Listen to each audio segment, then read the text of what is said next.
Derek Calloway grabbed his pregnant wife by the arm and shoved her hard into the freezing rain outside La Maison, the most expensive restaurant in the city, while his mistress stood behind him laughing, and his mother watched without flinching. Eleanor hit the wet pavement with both hands, her knees scraping against the gutter, her white dress soaking through in seconds. Nobody moved. Nobody helped. Derek straightened his jacket, turned his back, and walked inside. And in that moment, drenched, bleeding, and carrying his child, Eleanor Graves made one quiet decision that would destroy everything he had ever called his own. If this story moves you, please subscribe to our channel, hit that notification bell, and drop a comment telling us what city you're watching from. I want to see exactly how far this story travels. Now let's begin. Eleanor had been awake since 4 in the morning. Not because the baby was restless, though. At 7 months along, sleep had become a negotiation she rarely won. She was awake because she had learned somewhere in the past 3 years of her marriage that the early hours were the only hours that truly belonged to her. Before Derek needed his coffee, before his mother called to remind Eleanor of every small domestic failure she had accumulated that week, before the apartment filled with the particular kind of silence that wasn't peaceful at all, the kind that pressed against her ribs and reminded her she was invisible inside her own home. She sat at the kitchen table with both hands wrapped around a mug of chamomile tea, watching the city lights blink on and off through the rain-streaked window. November in Chicago had a way of making everything feel held underwater. The wind came off the lake with a cold that wasn't just weather, it was something that got into the body and stayed there. Eleanor had grown used to staying there too, still, patient, waiting. She opened her planner, a worn, leather-bound thing she kept in the back of the kitchen drawer behind the takeout menus so Derek wouldn't mock it, and reviewed the day ahead. She had a 12-hour shift at Mercy General starting at 7. She would be on her feet in the ICU, managing 4 patients post-cardiac surgery, charting medications, communicating with families who were terrified and exhausted, and looking to her for the kind of calm that only comes from someone who has learned to hold fear very, very still. Then she would come home. She would stop at the grocery store on Wacker because Derek had texted her yesterday, not asked, texted that they were out of the good bourbon. She would make dinner. She would clean up after it. She would sit on her side of the bed and read until he fell asleep, and then she would lie in the dark and breathe carefully the way she had learned to breathe inside a life that had slowly become too small for her. She touched the compass at her throat, just lightly, the way someone touches a scar they've stopped thinking about consciously, but reach for out of habit. The compass was platinum old and engraved on the back with 4 words in Latin that she had memorized at age 9, sitting in her grandfather's study, Veritas semper viam inveniat. Truth always finds a way. Her grandfather had pressed it into her palm the day she graduated summa cum laude from Northwestern. He had looked at her for a long moment with those sharp gray eyes of his and said, "Eleanor, I want you to promise me something. Anything, Grandpa. Promise me that whatever life you choose, whatever name you carry, you will never forget who you actually are." She had promised. And then she had spent the next 6 years doing her best to become someone else. She had not told Derek about the compass. She had not told him about most things. That was, she had come to understand, entirely her own doing. It started with an idea that made sense at the time. She was 26, newly graduated from nursing school. She had completed 2 degrees, actually a double major in economics and pre-med from Northwestern, followed by an accelerated nursing program at Rush, and she was exhausted from a lifetime of being introduced as a Kensington Hale. People heard that name and they changed. Their eyes went a certain way. Their voices shifted register. Men she had dated in college had a tendency to stop seeing her and start seeing the foundation, the assets, the access. Women who called themselves friends eventually found reasons to position themselves near her at the right moments. Even professors had looked at her work with a kind of overcautious generosity that made her question whether her mind was actually her own or simply her family's money wearing a diploma. So when her grandfather, the patriarch of the Kensington Hale empire, a man who had built a $1 trillion financial infrastructure from a single insurance company in 1962, announced that he was placing her in the line of succession as primary heir, Eleanor had done something unexpected. She had asked for time. Time for what? her mother had said, genuinely bewildered. To live, Eleanor had told her, to find out who I am when I'm not this. She had moved to Chicago under her mother's maiden name Graves. She had taken a studio apartment in Lakeview and worked double shifts at Mercy General until she had built a life that was entirely her own, one she had earned with her hands and her mind and her exhaustion. She ate sandwiches standing at the nurse's station. She drove a used Honda Civic. She wore scrubs 6 days a week and was proud of every single one of them. And then she had met Derek Calloway at a fundraiser she attended as a personal favor to a colleague. And for one shining, stupid year, she had believed that what they had was real. Derek was handsome in the way that men who know they're handsome often are a little too aware of the room, a little too practiced in his ease. He was a mid-level financial analyst at a regional investment firm, comfortable but not exceptional. He had a sharp wit and a wide smile, and a way of making Eleanor feel like the most important person in the room that she had not experienced in years. Because in her real life, she was always the most important person in the room, and she had run from that feeling her whole adult life. She had been charmed. She had been human. She had been wrong. They married 18 months after they met. She wore a simple dress. He wore a borrowed suit. His mother, Vivian Calloway, attended in a hat that cost more than Eleanor's monthly rent and managed to make a comment about the simplicity of the venue in the first 5 minutes that set the tone for everything that followed. "It's modest," Vivian had said with that particular smile women like her keep sharpened. But then again, Eleanor is a nurse. One can't expect too much. Eleanor had smiled back. "No," she had agreed pleasantly. "One shouldn't." She had learned early that the best response to a weapon is to refuse to bleed visibly. Gun.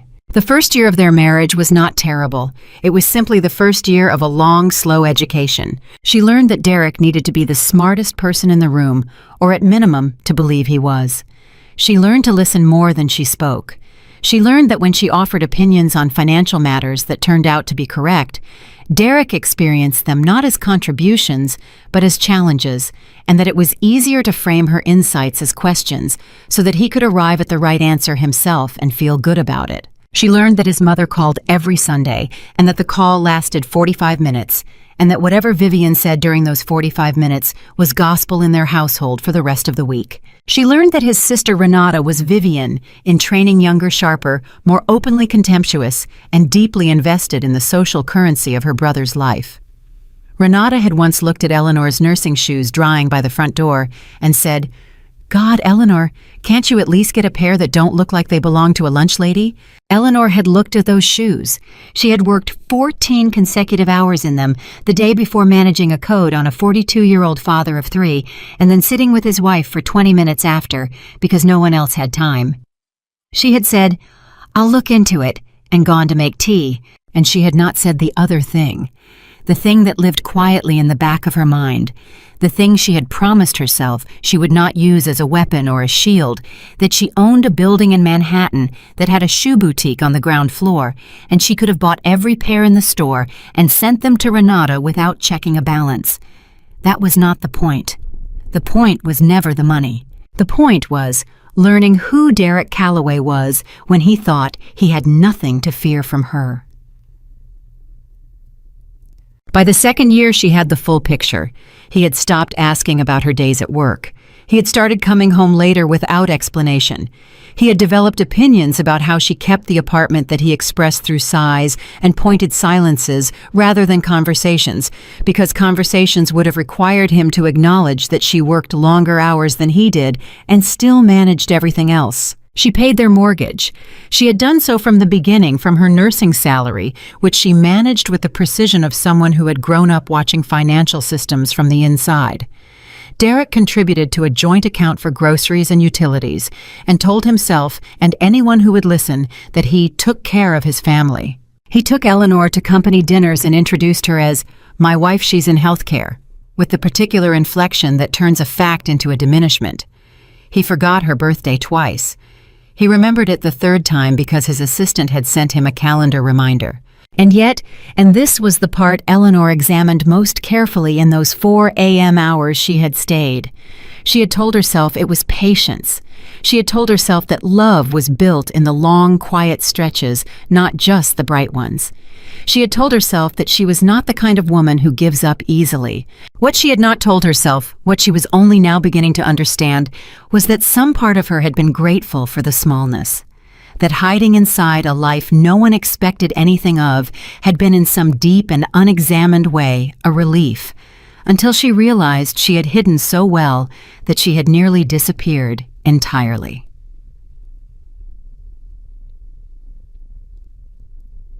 The moment she knew something was wrong, truly wrong, past the ordinary failures of a marriage losing its warmth, was a Tuesday in September. She came home from a double shift to find a cardigan on the back of the bathroom door that was not hers. It was silk pale green, far too small for her. There was a scent on it that was not her perfume. She stood in the bathroom for a long moment. She looked at herself in the mirror. She was 31 years old, 7 months pregnant, still in her scrubs, her hair in the flat ponytail it had been in since 6 that morning. She thought exactly like the person Derek had decided she was, a woman who would not look too closely, a woman who could be handled. She folded the cardigan very carefully and placed it exactly as she had found it. She walked to the kitchen and made dinner. And that night, after Derek had fallen asleep, she opened her laptop and began doing what she was beneath everything extraordinarily good at, building a case file. What followed was 6 weeks of quiet, methodical documentation.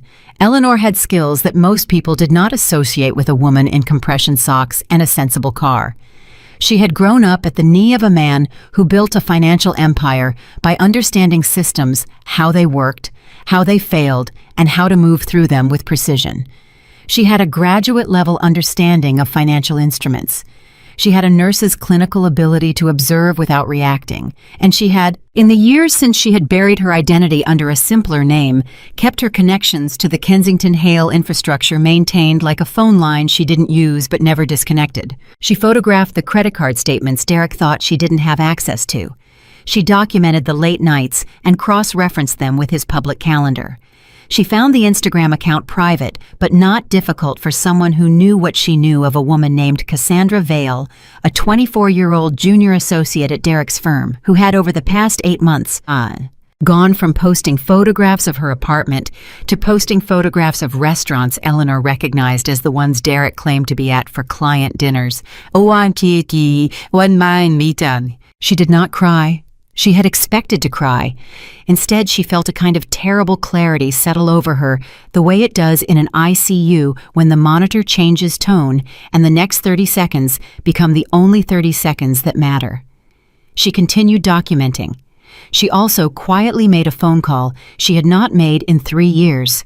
The line rang twice. "Eleanor!" The voice on the other end was even and immediate, the way voices are when they have been waiting to be useful. "Marcus," she said, "I need the team on standby." A pause. Then, "How long?" "I'm not sure yet. A few weeks, maybe. I need everything in place before I move." "It's been a long time since you called." "I know." She looked out the window at the November rain just beginning. "I'm sorry it took this long." "Don't apologize," Marcus said. "Just tell me what you need." She told him. The night of the gala, the Callaway Financial Associates' annual dinner at La Maison, a required appearance that Derek had informed her of 4 days ago with the tone of someone issuing a schedule to staff, started like most nights in their marriage, with her managing everything alone. She had arranged her own transportation because Derek had left 3 hours early for what he described as pre-dinner logistics, and what the photographs on Cassandra's private story revealed was a drinks reservation at a hotel bar 2 blocks from the restaurant. She had dressed carefully, a charcoal maternity dress, understated professional, and she had worn the compass at her throat, which she always did. Though she could not have said exactly why, on this particular night, it felt important to feel the weight of it. She arrived at La Maison at 7:15. The restaurant was a cathedral of wealth, dark walnut, low candlelight, the kind of quiet that costs $300 a plate to buy. Derek's colleagues were already gathered in the private dining room along with their wives and a few clients. Vivian was there, which Eleanor had not anticipated, seated at the far end of the table in a dress that cost more than a nursing salary, and with an expression that said she had been informed of certain things and was prepared to enjoy the evening. Eleanor found her seat. She ordered sparkling water. She smiled at the people beside her and asked them about their work, which she found genuinely interesting, and they seemed surprised to discover she had opinions worth engaging with. Derek arrived at 7:40. Cassandra was not with him. Eleanor had not expected her to be not here, not yet. But Derek had the look of a man who had recently been with someone and was carrying the warmth of it into the wrong room. He greeted Eleanor with a hand briefly on her shoulder, performative, impersonal, and took his seat without meeting her eyes. It was when dessert was being cleared that Cassandra appeared. She walked in from the bar area. She wore a red dress with the casual confidence of someone who has been told she is entitled to every room she enters. She met Derek's eyes from across the room, and something passed between them that was not subtle, a glance that carried weight that said, "I'm here like we planned," and Eleanor watched it happen from 4 seats down. She watched Vivian notice it too and not react, which was in its own way more revealing than anything else. Cassandra sat at the bar. She ordered a drink. She did not look at Eleanor. Derek, over the next 15 minutes, grew increasingly uncomfortable in the way that men do when they are managing 2 realities in the same space and finding the math difficult. He drank faster than usual. He made jokes that missed. He touched Eleanor's shoulder again, at one point a strange, overcompensating gesture that made the man beside her glance sideways. Then his colleague, a man named Brandt, who had had 3 glasses of Merlot, leaned across the table and said cheerfully, "Derek, isn't that the young woman from your department, Cassandra? She should come join us." The silence that followed was very brief, but Eleanor felt every millisecond of it. Derek said with a steadiness that she understood was not composure but performance, "She's probably just stopping by." "Nonsense," Brandt said, and raised his hand. And that was the moment everything cracked open. Because Cassandra, invited to the table, looked at Eleanor for the first time. And in her eyes was something Eleanor had not expected. Not guilt, not fear, but a species of contempt so casual it was almost innocent. The look of someone who had been told that the woman across the table was not really a factor, not really a problem, not really, when it came down to it, real. She sat down. She smiled. She began talking to Derek with a familiarity that didn't bother to disguise itself. And Vivian, at the end of the table, watched with the satisfaction of a woman watching a plan she has approved come to its natural conclusion. Eleanor set her fork down. She placed her napkin on the table. She picked up her glass of water and she drank it slowly, and she thought 6 weeks of documentation, every receipt, every photograph, every transfer, every date and timestamp and location tag. Everything in a sealed folder on a server Marcus has been maintaining for 3 weeks. The mortgage in my name alone. The investment account he thinks is jointly held, which was funded entirely by a discretionary trust I established before we married. The car. The credit line he used for the hotel dinners linked to a card I authorized on an account he doesn't understand the structure of. She thought about this compass. Truth always finds a way. She thought about her grandfather saying, "Promise me you'll never forget who you actually are." She stood up. "Excuse me," she said quietly to no one in particular, and walked toward the coat room. She was reaching for her coat when she heard Derek behind her. "Where do you think you're going?" She turned.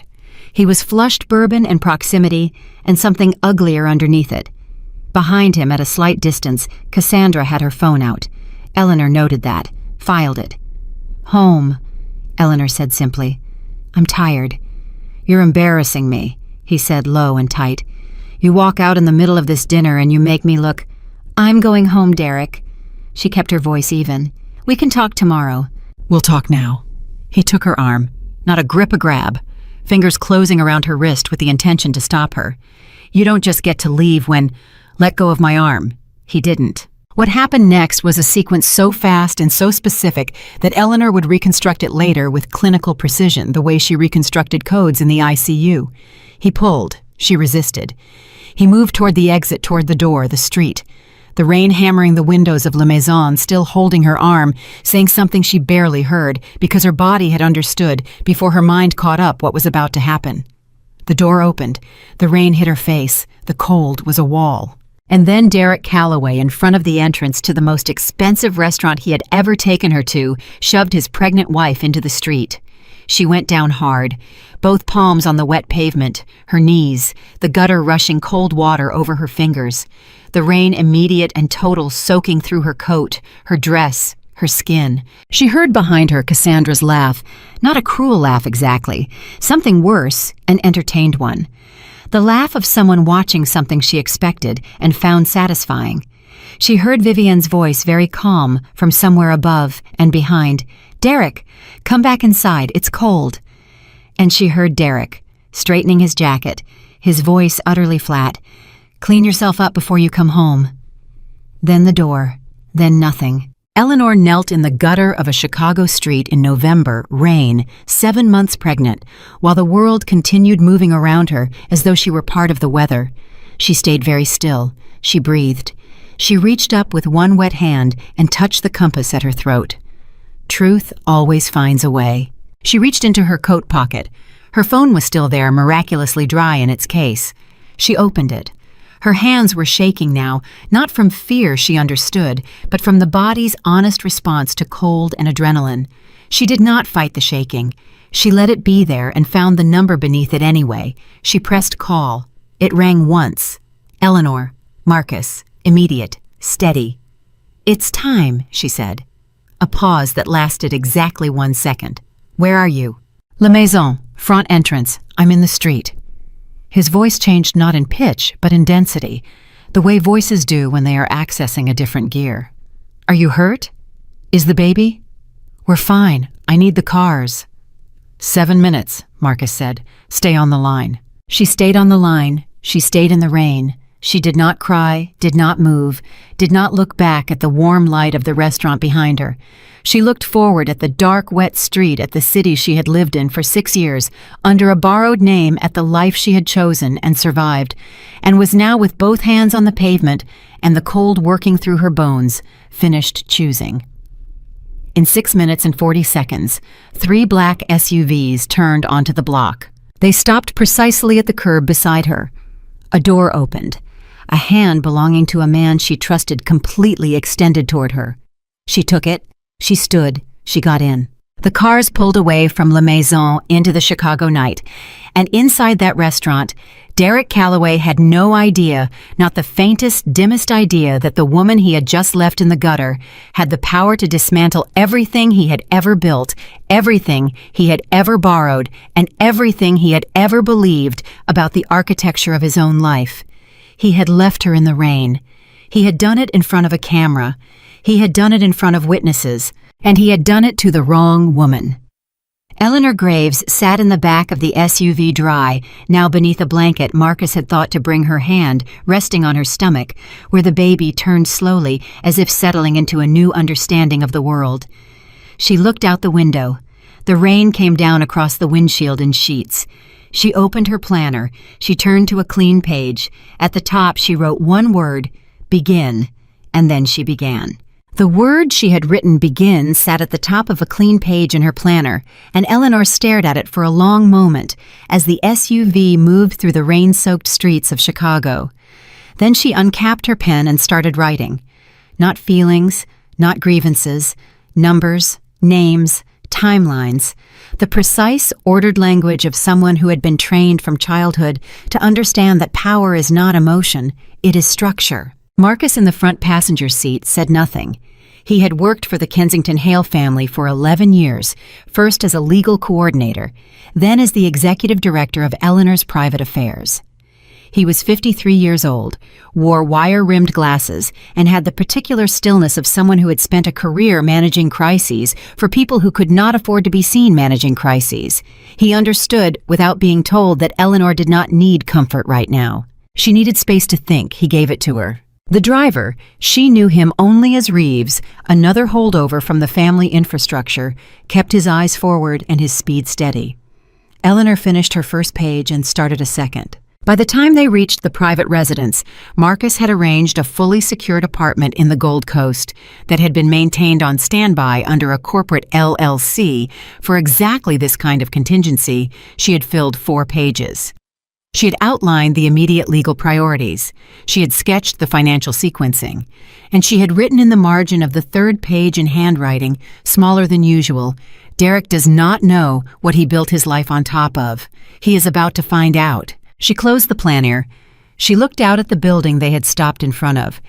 It was elegant, without being ostentatious 12 stories of limestone and dark glass, the kind of address that communicated resources without announcing them. Exactly right. She had not chosen it, but she approved of it. Marcus had good instincts. "Is the medical team on the way?" she asked. 15 minutes out, he said. "OB in general, I want them to check you over before anything else happens tonight." After the call with legal. Eleanor. After the call. Marcus. He looked at her for a moment through the rearview mirror. Then he said, 45 minutes. Then the medical team comes in regardless. Fine. She got out of the car. She walked into the building. She did not look back at the rain. The legal call was already waiting 3 members of Kensington Hale's private counsel on a secured line, 2 of them in New York and 1 in Washington. Eleanor sat at the kitchen table in her still damp coat because she hadn't taken it off yet, and she didn't have time to think about it. And she laid out the situation in the same voice she used in the ICU when she was briefing a night shift team on a critical patient, clear sequenced, precise, without a single wasted word.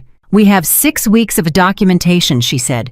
"Photographed credit card records, geotagged social media corroboration, a hotel security log that Marcus obtained through proper channels, and 3 witness statements from tonight's dinner that I need you to preserve before people's memories get managed. I want divorce filings ready within 72 hours. I want the financial audit of the joint accounts initiated tonight, and I mean tonight, before he wakes up tomorrow morning and does anything foolish." There was a pause on the line. Then one of the attorneys, a woman named Patricia Walsh, who had been with the family since Eleanor was in college, said, "Are you hurt, the baby? We're fine. Focus." "Okay." Patricia's voice shifted into the same register Eleanor was using. "The mortgage on the Wicker Park property that's solely in your name." "Yes, always was. He's never looked at the original loan documents. And the investment account he believes is joint. Funded entirely from the Hale Discretionary Trust before the marriage. His name was added to the account interface, but not to the underlying ownership structure. He has access to the statements. He does not have access to the principal." A longer pause. "Eleanor, he doesn't know any of this." "No." "How long has he not known?" She thought about that for a moment. About 3 years of carefully maintained normalcy. About mortgage statements she paid online while he was in the shower. About tax filings he signed without reading because she handled everything, and he had learned comfortably to let her. 3 years, she said. He has been living inside a financial structure I built and maintained, and he has never once looked at the foundation of it, Patricia said very quietly. "All right, we'll have the filings ready. I also need a full asset protection review. Everything in my name, the trust, the accounts, the property holdings. I want verification that nothing has been commingled in any way that creates exposure. We'll run it tonight." "Good." Eleanor paused. "And Patricia, I need the Kensington Hale disclosure prepared. I'm going to need to step out of the background." The silence that followed was different from the others. It had weight to it. Patricia said, "Are you sure?" "Yes." "Your grandfather is going to—" "I know. I'll call him myself in the morning." Eleanor looked down at her planner, at the word begin. "It's time." She ended the call. She sat for a moment in the quiet of the kitchen. Then the medical team arrived and she finally took off the coat. The OB confirmed what Eleanor had already assessed herself. The baby was fine, heartbeat steady, no signs of distress. The fall had been absorbed by her hands and knees, which were bruised but not seriously damaged. The doctor, a calm woman named Alvarado, who asked no unnecessary questions and clearly understood the nature of the household she had been called into, said, "You need rest, real rest. Not 3 hours, I mean 8 minimum." "Tomorrow," Eleanor said. "Tonight," Dr. Alvarado said with a firmness that Eleanor found unexpectedly a relief. It was good to be in a room with someone who pushed back. She had not had enough of those rooms lately. She slept. Not well, but enough. She woke before dawn with her hand on her stomach and the compass warm at her throat and the absolute certainty clear as a clinical diagnosis that she knew exactly what she was doing. What she was not prepared for was her phone. It had been charging on the nightstand, and when she turned it over at 5:47 in the morning, she found 42 missed texts and 17 missed calls, all from Derek, escalating over the course of the night, from irritated to confused to somewhere around 2 a.m., genuinely afraid. She read them without responding. She read them the way she read a patient chart, looking for information, not feeling. The early ones were what she expected. "Where are you? Come home. Stop being dramatic." The middle ones were more interesting. "Eleanor? I'm serious. The building manager says you haven't come back. Where are you?" And then the late ones after 2 in the morning with the bourbon worn off and something rawer underneath. "Eleanor, please. I know I messed up. Just tell me you're safe. Is the baby okay?" She set the phone down. She looked at the ceiling. She thought, he is afraid because I am not there to manage his fear. He is afraid because the apartment feels different without me in it, and he doesn't know why because he has spent 3 years not paying attention to all the ways I held that place together. He is afraid in the way people get afraid when the power goes out, not because they understand electricity, but because suddenly the lights don't work and the heat is off and the refrigerator has stopped humming and none of the things they relied on are running anymore. She thought, good. She got up. She made coffee. She called her grandfather. Arthur Kensington Hale answered on the second ring, which told her he had been awake and waiting. He was 81 years old, and he slept 4 hours a night, and he had been waiting for this call she understood for 3 years. "Eleanor," he said, just her name, but the way he said it, the relief in it, the steadiness of it, made something in her chest loosen for the first time in longer than she could track. "Good morning, Grandpa. Marcus called me last night." "I know he did. He told me what happened, in the street." A pause. When he spoke again, his voice was careful and controlled in the way that people who have built empires learn to be, when what they actually feel is too large for a phone call. "Are you all right?" "I'm fine, the baby's fine." "Eleanor, that's not what I asked."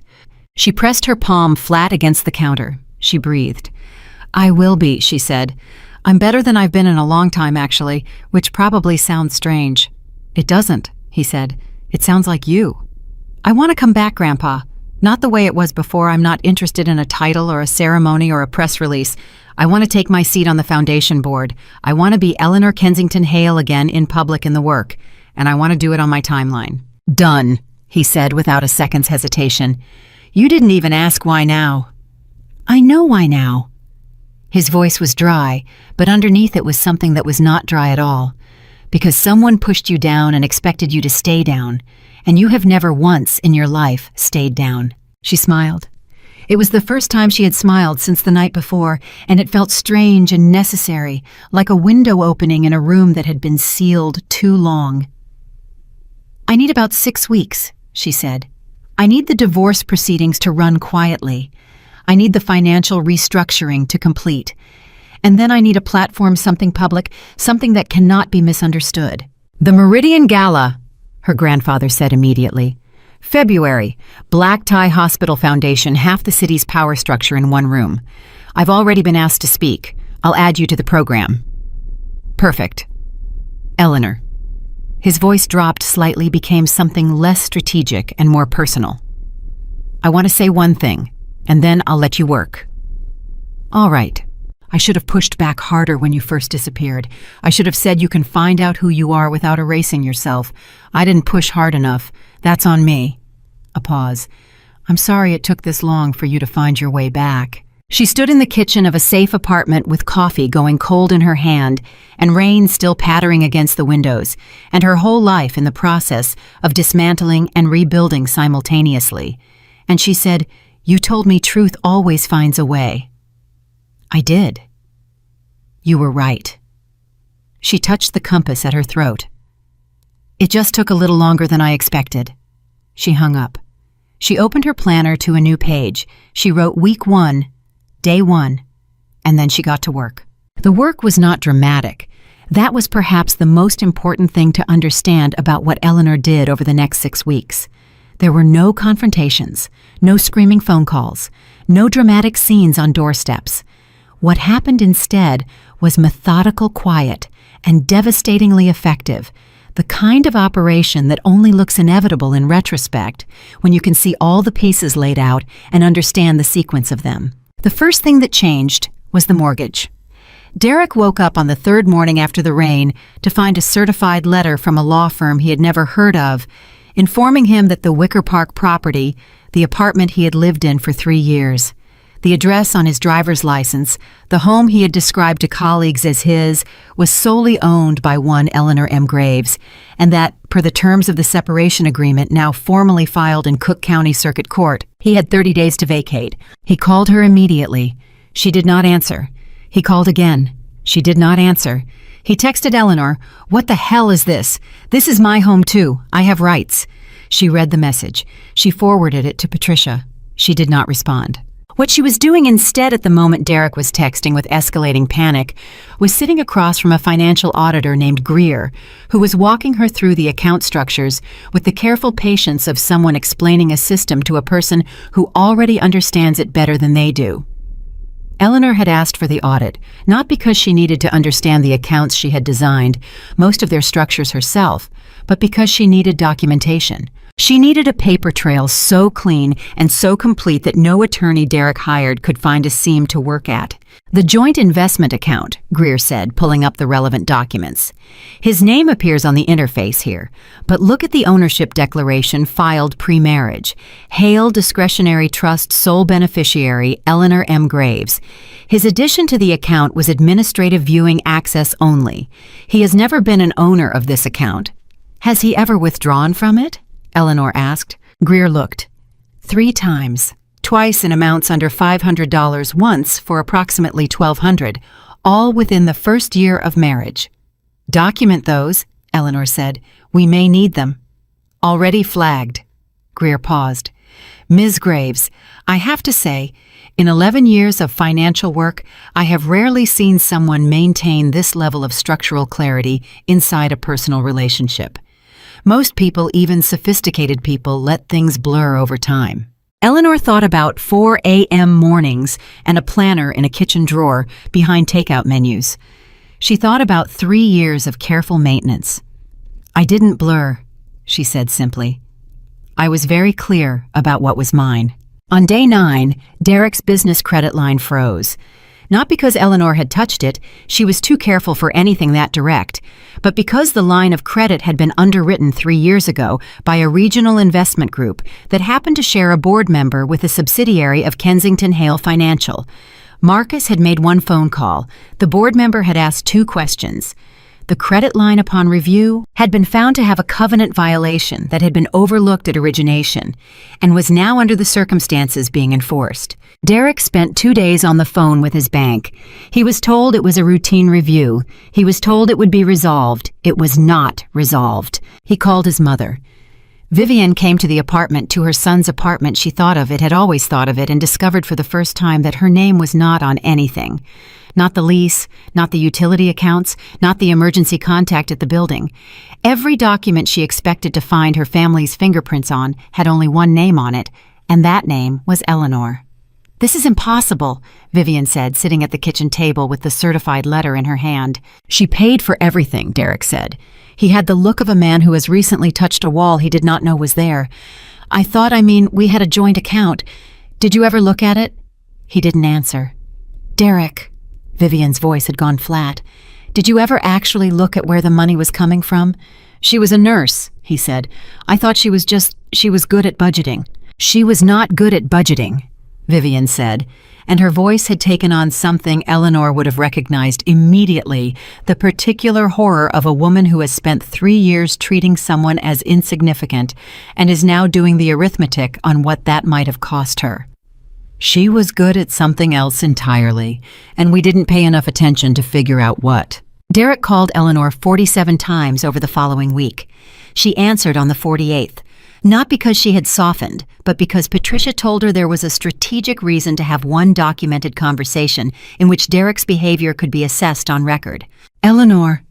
His voice was ragged in a way she had never heard from him before. Derek Calloway did not do vulnerable, or hadn't before this. Now he sounded like a man who has been in a car that stopped working on a highway and has only just understood that he doesn't know how to fix it himself. Please. I know what happened was wrong. What I did was wrong. But please, you have to tell me what's happening. My credit line is gone. I got a letter from some LLC about the apartment. My business partner is telling me our investment accounts are under review. I don't understand. The apartment is mine, Eleanor said. Her voice was even, not cold, just level. It always was. I paid for it. The mortgage is in my name. You have 30 days from the date of the letter. You can't just... The investment account you've been using as collateral for the business credit line is also mine. It was never jointly owned. I have the documentation. A long silence. Eleanor, I didn't know any of this. I know you didn't. How is that possible? How did I not know? She thought about every morning she had gotten up early to manage the accounts before he woke.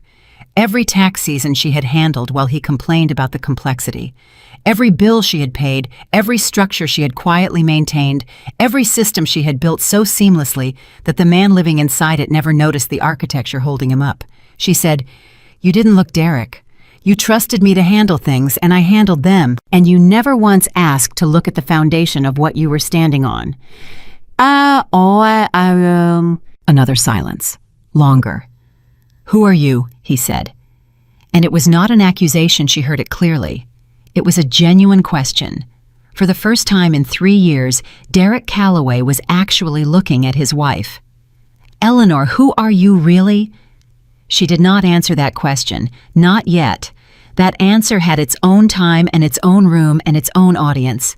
She said, "Goodbye, Derek," and ended the call. She sat for a moment and after phone in her lap, baby turning slow circles inside her, the compass at her throat. She did not feel triumphant. She felt something quieter and more complex than that, something like the particular exhaustion that comes after a very long surgery when the patient is stable and the outcome is clear and the team is cleaning up, and what you feel is not victory exactly, but relief. The relief of precision, of a system working as designed. Marcus knocked on the doorframe. He had a habit of knocking even when the door was open, one of the small dignities she appreciated about him. "Gala program confirmed," he said. "Your grandfather spoke to the foundation chair this morning. You've been added as a keynote presenter. February 14th. Valentine's Day," she said. He allowed himself a small smile. "Your grandfather's idea." She looked down at her planner. Week 3. The divorce proceedings were running cleanly. The financial audit was complete. The asset protection review had found no exposure. Her legal identity, Eleanor Kensington Hale Primary Air Foundation Director, was being quietly reactivated through the appropriate channels, IDs, professional registrations board documentation. The machinery of her real life was coming back online piece by piece, warming up after years in standby mode, and the sound of it was, she thought, something like the sound of a very large and very complicated engine turning over for the first time in a long time. Her phone buzzed, a text from a number she didn't recognize. She looked at it. "I know who you are." That was all it said. She stared at it for 3 full seconds. Then she turned the phone to Marcus. He read it. His expression didn't change, but she saw his jaw tighten slightly. "Cassandra Vale," he said. "She's been doing research. How much does she know? But unknown. But she filmed the incident outside La Maison. She's been sitting on that footage." Eleanor set the phone down on the table very carefully, the way you set down something breakable that you have decided on reflection not to worry about breaking. She thought about Cassandra's face at the dinner, that casual contempt that entertained laugh. She thought about a 24-year-old woman who had spent 8 months positioning herself in a situation she did not fully understand and was now apparently beginning to get her first look at the actual landscape. "Let her look," Eleanor said. "She might go to the press. With what, a video of a man pushing his pregnant wife into the street." Eleanor looked at Marcus steadily. "If she releases that footage, it doesn't hurt me. It establishes the record. It puts Derek's behavior on camera on a public street in front of witnesses." She paused. "If anything, I'd like to thank her." Marcus was quiet for a moment. Then he said, "The footage does exist. We should have our own copy. Patricia already has it. Restaurant exterior cameras, street cameras, and 2 phones belonging to people at the neighboring table who caught the end of it and didn't realize what they had." She picked up her pen. Cassandra's version is the worst resolution of 4. He looked at her with the expression he sometimes had, not surprise exactly, because he had known her long enough to have stopped being surprised, but something like renewed appreciation. "Anything you need from me today?" "The medical appointment is at 2, she said, "and I need the Meridian Gala invitation list by end of week. I want to know exactly who will be in that room." "I'll have it by Thursday." "Thank you, Marcus." He nodded and withdrew. Eleanor turned back to her planner. February 14th was exactly 11 weeks away. 11 weeks was, she knew from her nursing training, approximately the amount of time it takes a broken bone to knit itself back together completely, not just to stop hurting, but to actually rebuild the structure that was damaged, to come back stronger in the way bones do at the place that broke. She found that particular fact in this particular moment deeply satisfying. She wrote the date at the top of a clean page. She wrote the name she expected to see in that room. She wrote in the margin in the small handwriting she used for the things that mattered most. "They will see her for the first time. Make sure she is worth seeing." Then she underlined it, once closed the planner, and went to get ready for her appointment. Outside, the November rain had finally stopped. The streets were wet and cold and catching the early morning light in a way that made everything look newly washed, newly clear. Eleanor did not look at the weather as a metaphor. She was not a woman given to metaphors right now. She was a woman with a plan, a timeline, and the extraordinary patience of someone who has spent 3 years nursing a life that was not working and now finally has the diagnosis and the treatment protocol and the absolute certainty of what comes next. She had told Derek the truth in that phone call, though he hadn't understood it. He had asked, "You have to tell me what's happening." And she had told him in the plainest possible language, "You didn't look. You didn't look at what held you up. You lived inside something I built and maintained and never once examined it because it was easier to assume I was just good at budgeting, just organized, just a quiet nurse who kept the house running." She was not just anything. She never had been. And in 11 weeks, in a room full of the people who shaped this city's institutions and its money and its future, Eleanor Kensington Hale was going to stand at a podium under her real name for the first time in 6 years, and the man who had left her in the rain was going to understand fully, completely, without any remaining ambiguity, exactly who he had thrown away. She touched the compass one last time before she put on her coat. Veritas semper viam inveniet. Truth always finds a way. It had, and it was only just getting started. 11 weeks sounds like a long time until you are living inside them with purpose. Eleanor had her daughter on a Tuesday morning in early December, 6 weeks after the rain. The birth was uncomplicated in the clinical sense. 4 hours of labor, no interventions, a healthy girl born at 6 pounds 11 ounces with a full head of dark hair and her mother's gray eyes. Eleanor named her Nora, after no one in particular and everyone she had ever wanted to be. She held her in the recovery room with the compass pressed between her palm and the baby's back. And she felt something she had not felt in years, completely structurally certain. Not happy in a simple way, certain. The way you feel after a long navigation when you finally know exactly where you are. Marcus was in the waiting room. Her grandfather had flown in from New York and was sitting beside Marcus with his coat still on, looking for the first time in Eleanor's memory like an old man. When she sent word that the baby was here and both were fine, she was told later that Arthur Kensington Hale put his face in his hands and stayed that way for almost a full minute without speaking. Derek was not there. He did not know which hospital she had chosen. She had not told him. He found out 3 days later through the legal filing birth certificate. Father listed all proper documentation in place because Eleanor was precise about everything, including the things that cost her something emotionally. He called Patricia's office, not Eleanor directly, which suggested that someone had advised him on how to behave now that there were attorneys involved. He asked to see the baby. Patricia relayed the request. Eleanor thought about it for exactly 1 day. Then she said yes, with conditions supervised at a neutral location scheduled in advance. No Vivian, no Renata, no Cassandra Vale within a 5-block radius. He came on a Saturday. He arrived 7 minutes early, which was the first time in 3 years she could remember him being early for anything.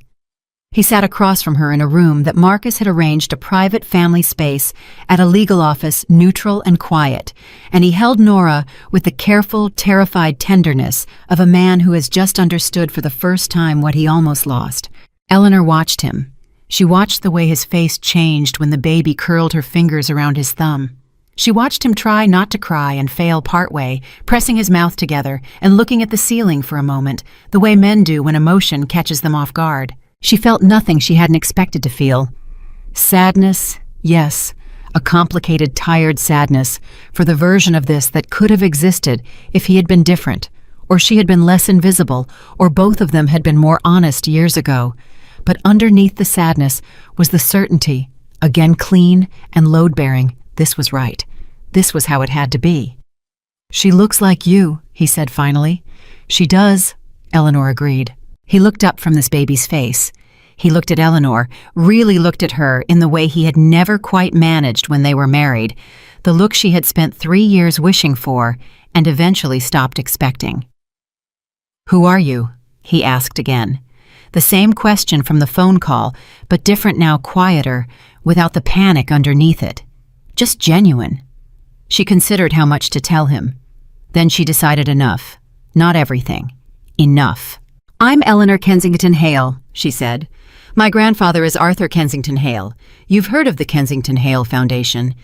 He stared at her. "I chose to live under my mother's name," she continued.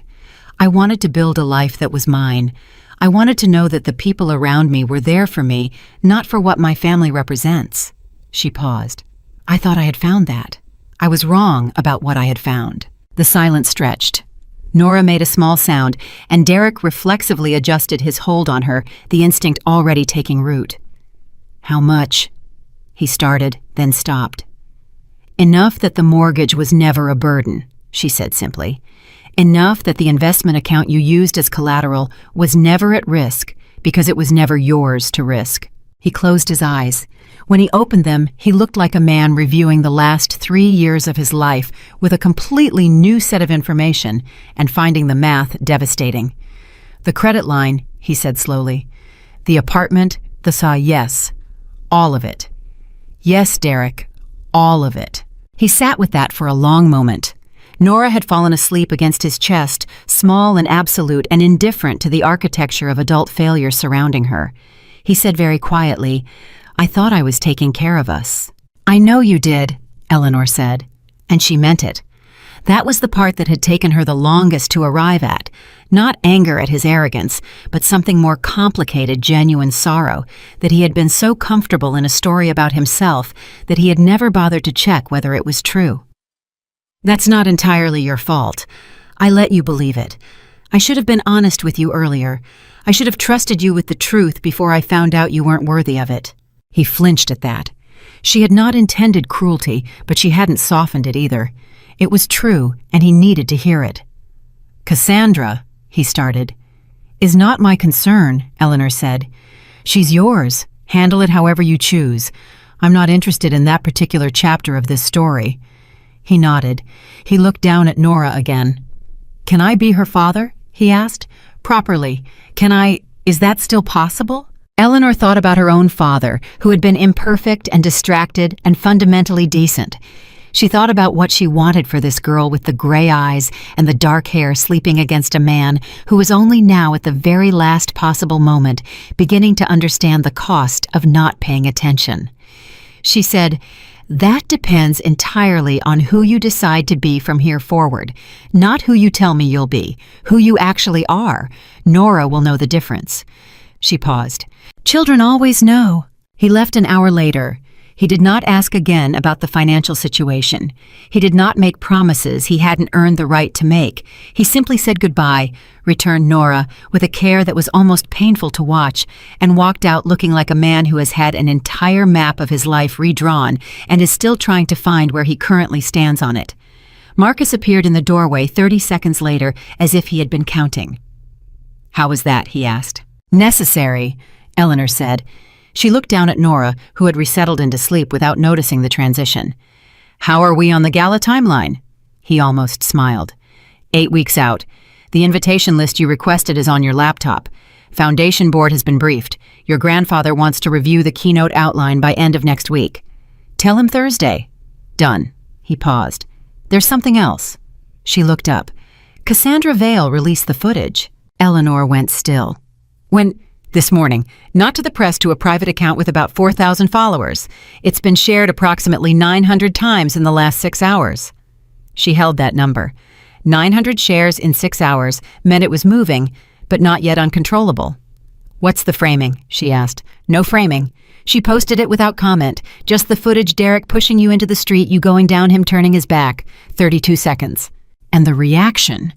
Marcus reached into his jacket pocket and handed her his phone. She scrolled. The comments were, she read quickly, clinically, overwhelmingly what she expected. Outrage. Disbelief.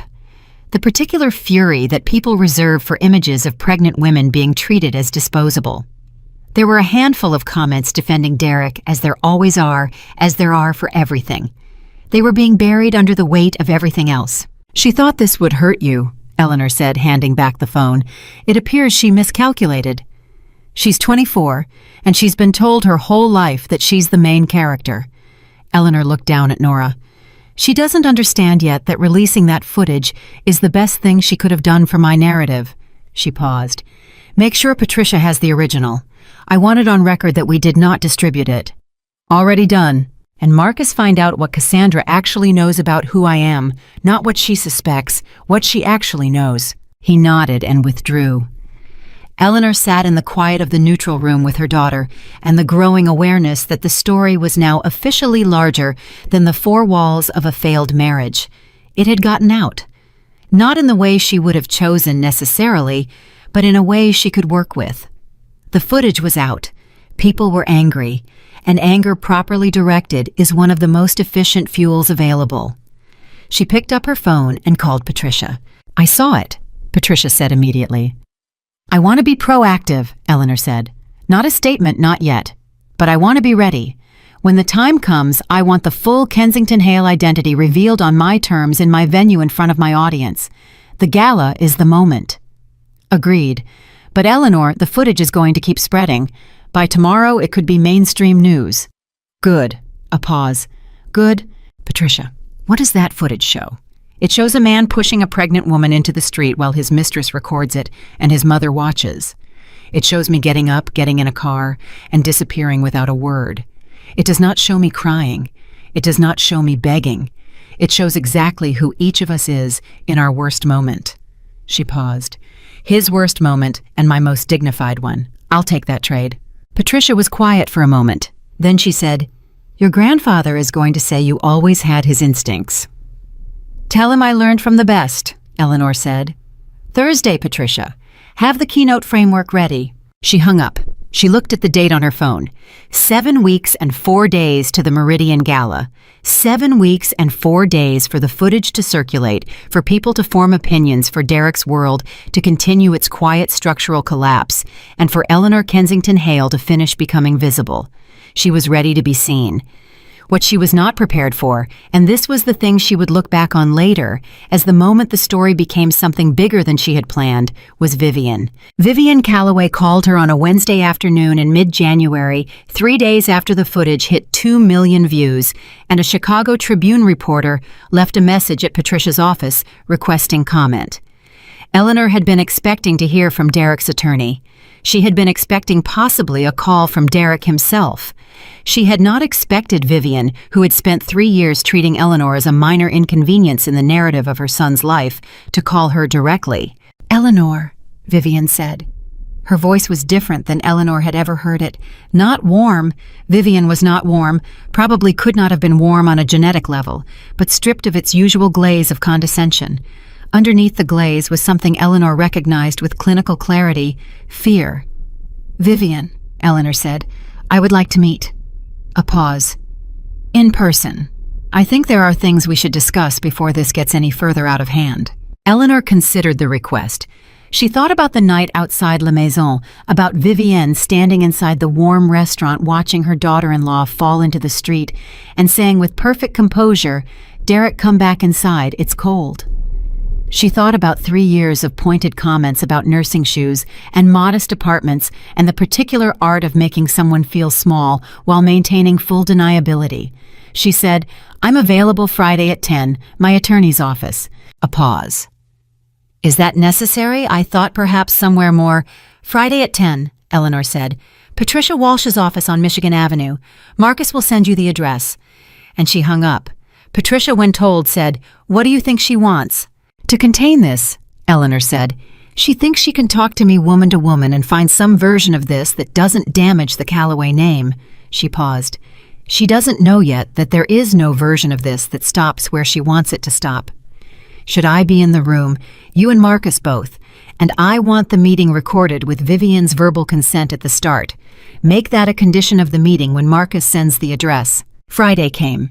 Vivian arrived 2 minutes early in a coat Eleanor recognized as Burberry, and with an expression Eleanor recognized as a woman preparing to negotiate from a position she believes is stronger than it is. She sat across from Eleanor, Patricia, and Marcus, and she said, "Thank you for meeting me," in a voice that cost her something. "Of course," Eleanor said pleasantly. "I want to begin by saying that what happened outside La Maison was—" Vivian paused, looking for the right word. "Unacceptable." "Yes," Eleanor said. "It was. Derek has a temper. He always has. That is something his father and I take responsibility for in terms of how he was raised. But he is not a bad man. He is a man who made a very serious mistake, and I think in private between us, we can find a way to address this that doesn't require—" She gestured vaguely, "all of this."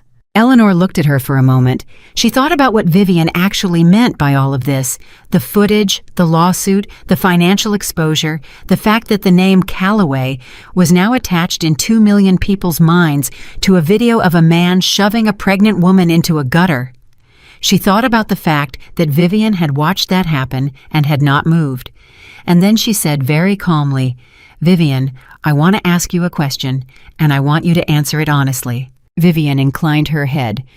"When you watched Derek push me into the street when you were standing there and I went down on the pavement, what did you feel?" The silence in the room was very complete.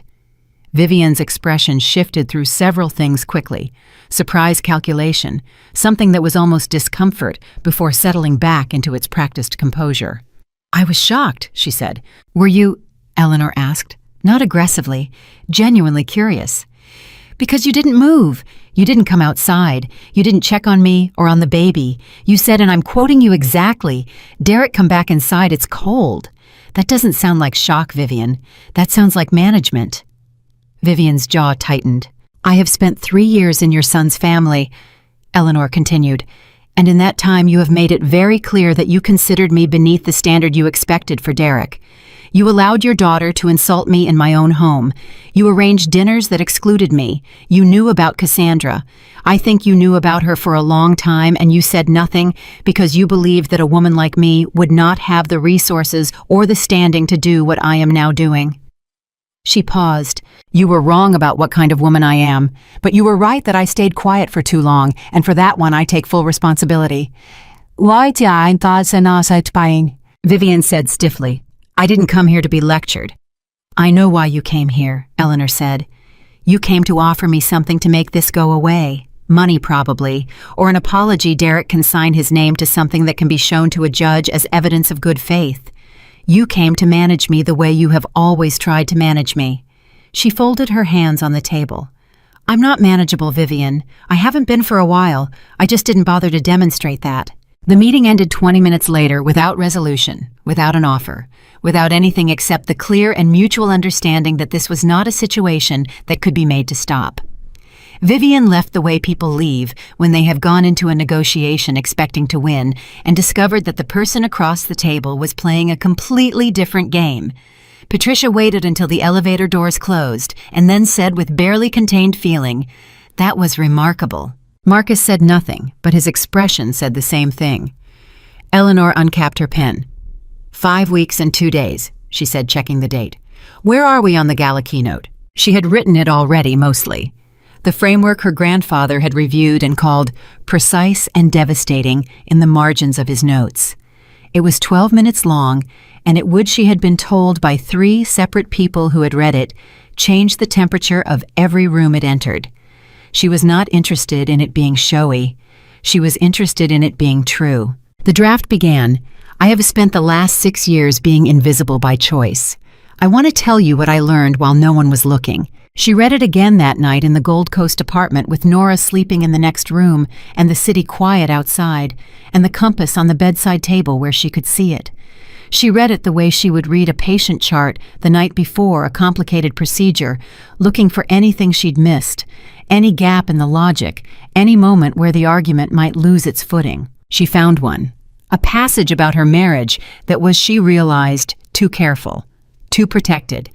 She had written it to be accurate without being fully honest, and she recognized the habit immediately because it was the same habit that had kept her invisible for 3 years, the habit of managing how she was perceived instead of simply being perceived. She crossed out the passage. She rewrote it from the beginning this time without the management. This time she said what was true, that she had loved a man who did not look at her and that she had accepted invisibility because it was in some small, terrible way what she believed she deserved the brilliant heir who had chosen to disappear unconsciously convinced that being seen was the same as being consumed. That it had taken being pushed into the street, literally pushed in the rain, by a man who believed she was nothing for her to remember that she was in fact everything. She read it back. It was good. It was the best thing she had ever written. She capped the pen. She checked on Nora sleeping soundly, thumb near her mouth, completely at peace, in the way that only very new people can be. She touched the top of her daughter's head just lightly. She said very quietly, I'm going to show you what it looks like when someone knows exactly who they are. Nora breathed in, breathed out. 5 weeks and 2 days. Eleanor went back to work. 5 weeks compressed the way time does when every hour has a purpose. Eleanor had returned to work at Mercy General 3 weeks after Nora's birth. Not full shifts, not yet, but consulting hours, case reviews, the kind of presence that reminded her why she had chosen this life in the first place. She had not told her colleagues anything about what was happening outside those hospital walls. She came in, she did her work, she left.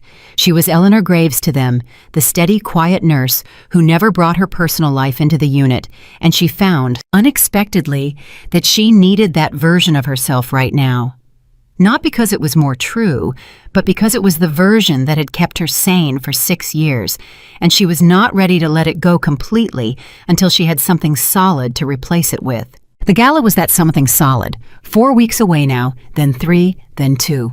The footage of Derek and the rain had crossed 4 million views by mid-January, been picked up by 3 national outlets, and generated a comment thread on one platform that was 40,000 entries long and still moving. Eleanor had not read most of it. Marcus summarized, the overwhelming majority of public reaction was what Patricia called protective outrage. The particular fury of people who see injustice committed against someone who cannot yet defend herself and feel the helplessness of that personally. It was the kind of reaction that once established in the public mind is very difficult to reverse. Derek had released a statement through his attorney. 3 paragraphs of careful language that said, essentially, he regretted the incident. It was an isolated moment under extreme stress, and he was committed to co-parenting responsibly. It was a good statement. In the technical sense, it didn't admit liability, it didn't escalate. It had clearly been written by someone who understood the public moment. It generated almost no sympathy. The problem with a 32-second video is that it establishes its own truth more completely than any statement can address. Cassandra Vale had gone quiet. After the footage release, after the reaction, after the Tribune piece that mentioned her name in the 3rd paragraph as the woman who filmed the incident, she had made her accounts private and stopped posting entirely. Marcus had confirmed what Eleanor suspected. Cassandra had not known who Eleanor was when she released the footage. She had released it because she was 24 and angry and believed she was holding a weapon. She had not understood that the weapon pointed at the person holding it. Eleanor felt no satisfaction about that specifically. She felt something more like the clinical neutrality of someone watching a predictable outcome arrive on schedule. What she did feel, and this surprised her, was nervous about the keynote, not the content. She knew the content cold. She had practiced it 11 times in the Gold Coast apartment with Marcus as her audience, and he had cried on the 9th run-through, which told her the emotional architecture was working because Marcus did not cry at things that weren't earned. She was not nervous about the words. She was nervous about the room. She had spent 6 years being nobody. She had chosen it deliberately and lived inside it completely, and some part of her, the part that had gone to Northwestern at 17 and graduated with a 3.98 and been so exhausted by visibility that she had run from it, that part had quietly thoroughly relearned how to be small, how to take up exactly the amount of space that wouldn't be noticed. And now she was going to walk into a room containing 800 people, including the mayor of Chicago, 3 sitting U.S. senators, the heads of 4 of the city's major hospital systems, and every significant philanthropic power player in the Midwest, and she was going to stand at a podium under her real name and say the things she had spent 6 years not saying. She told Marcus this on a Thursday morning 2 weeks before the gala with Nora in her arm, and coffee going cold on the table because she kept forgetting to drink it. He listened. He did not immediately reassure her, which was one of the reasons she trusted him. He thought for a moment, and then he said, "Are you nervous about being seen, or are you nervous about what they'll think of what they see?" She considered that. "Both," she said honestly. "The first one I can't fix," he said. "The second one," he paused, "Eleanor. You are going to walk into that room as a woman who built a successful identity from scratch, kept it entirely separate from a $1 trillion inheritance, maintained it with integrity for 6 years, survived a marriage to someone who didn't deserve to be in the same room as her, had a baby alone in the middle of dismantling her entire life, and is still standing." He looked at her steadily. "What exactly do you think they're going to think?" She said nothing for a moment. Then she said, "Thursday. Practice run, full keynote, standing no notes." "I'll clear my afternoon," he said. The practice run happened Thursday at 2 p.m.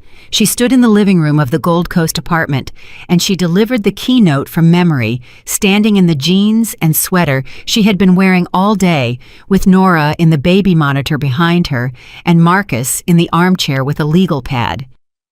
She did not stop when she stumbled on a sentence in the 4th minute. She did not stop when her voice went thin in the section she had rewritten, the honest section, the one about loving a man who didn't look at her and believing she deserved invisibility. She went through it all the way to the end, and then she stood there and breathed. Marcus looked up from the legal pad. He had written almost nothing on it. "Well," she said, "there's one line in the 7th minute where you drop your eyes," he said. "Don't do that. Everything else," he put the pen down, "is exactly right." She breathed out. "Your grandfather is going to weep," Marcus added. "My grandfather does not weep. He wept when you called from the car in November. I was standing 6 feet away." He picked up his coffee. "He's going to weep." She almost smiled. "Schedule the final run for the day before. Morning." Done. 2 weeks, then 1 week, then 3 days. It was 3 days before the gala that Derek did something Eleanor had not anticipated. She was at Mercy General for a consulting shift when her phone buzzed with a text from a number she now recognized as Derek's new cell. He had changed numbers after the statement, probably on his attorney's advice, and the text said only, "We need to talk. Not about legal stuff. Please." She read it 3 times. She thought about ignoring it the way she had ignored the 47 calls in November. She thought about forwarding it to Patricia. Then she did something that surprised even herself. She called him back. He answered on the first ring. "Thank you," he said immediately, as if he'd been prepared for her not to. "You have 10 minutes, she said. "I'm at work." "Okay," a breath. "I've been seeing a therapist since December, 3 times a week." She had not expected that. She stayed quiet. "But Dr. Reyes, she's been helping me understand some things, about patterns, about how I relate to people, about what I actually did." Another breath. "Eleanor, I need you to know that I know. Not the legal stuff, not the financial stuff. I know what I did to you as a person. I know what 3 years of that was like from your side. I've been working through it, and I know." She sat with that. In the corridor of Mercy General, with nurses moving around her and monitors beeping somewhere down the hall, she sat with the fact that Derek Calloway was apparently, at 34 years old, becoming capable of something she had spent their marriage waiting for genuine self-examination. It was 3 years too late. It was real. Both of those things were true simultaneously. "I'm glad you're doing that," she said, and she meant it. "I don't expect anything," he said quickly. I'm not calling to try to change anything about the divorce or the custody or any of it. I just needed you to know. Before the gala, before whatever happens on Valentine's Day." He paused. "I know something is going to happen. I don't know what. But I know it's going to be big, and I know it's going to be true, and I needed you to hear from me first that I already know I was wrong, that whatever gets said in that room, I already know." She was quiet for a long moment. "Who told you about the gala?" she asked. "My mother." A pause. "She's scared, Eleanor. Really scared. She keeps saying she doesn't understand what she doesn't know about you, which is, given who my mother is, that's not a small thing for her to admit." "No," Eleanor agreed. "It isn't." "What's going to happen?" he asked. Not demanding, just asking. The voice of someone who has decided to stop managing and start listening. She thought about what to tell him. She thought about the keynote, about the 800 people in that room, about her grandfather's face when she had called from the car. She thought about Nora, who was 10 weeks old now and had learned to track movement with her eyes and had that morning for the first time smiled a real smile unmistakable in response to her mother's voice. "The truth," Eleanor said. "That's what's going to happen. Just the truth." She paused. "Prepare yourself, Derek, and make sure Vivian sits down before it starts." She hung up. She stood in the corridor for another 30 seconds, just breathing. Then she went back to work. The day before the gala, she did the final practice run at 8 in the morning with Nora fed and sleeping, and Marcus in his usual chair with his legal pad that he still barely wrote on. She stood in the middle of the room, and she delivered the keynote, and she did not drop her eyes in the 7th minute, and she did not stop when her voice went thin, and she went all the way to the end, and this time when she finished, she felt nothing like nervousness. She felt ready. What she felt was something she had not felt since the rain. Complete. Her grandfather called that afternoon. "Are you ready?" he asked. "Yes," she said. "How's the baby?" She smiled this morning. A pause. He said softly, "Good. That's good, Eleanor." Another pause longer. "Your grandmother would have adored her." "I know. And she would have adored you tonight. She always did. She used to say—" He stopped, cleared his throat. "She used to say you were the one who was going to carry this family into something we hadn't imagined yet." Eleanor pressed her palm flat against her sternum where the compass hung. "She was right," she said. "I just took the long way." "The long way," Arthur said with a dry warmth that was the closest he got to sentiment, "sometimes teaches you things the short way never could." "I'll see you tonight, Grandpa." "I'll be in the front row," he said. "I'll be the old man trying not to cry." Valentine's Day arrived gray and cold, the way Chicago Februaries do, indifferent to the significance of the date. Eleanor was up at 5:30, not because Nora woke her, she had for the last 2 weeks been sleeping a gratifying 4-hour stretch, but because she was finished sleeping. Her body had decided the day was happening, and it was time. She dressed carefully. Not the dress first. The dress came last after Nora was fed and settled with the trusted family friend who had agreed to stay the night. First, she sat at the kitchen table with coffee and her planner, open to the page she had started in the SUV in November, the page that said, "Begin at the top," and now had 3 months of careful sequential completed work listed beneath it. She went through it line by line. Divorce filings complete. Financial restructuring complete. Asset documentation complete. Identity reactivation complete. Keynote ready. She turned to the last item on the list. Be Eleanor Kensington Hale, in public, without apology. She drew a line through it. Not because it was done, it wasn't done yet, it was starting tonight, but because she was ready for it. She dressed. The dress was midnight blue, simple and architectural, the kind of thing that announces itself not through ornamentation, but through absolute certainty of line.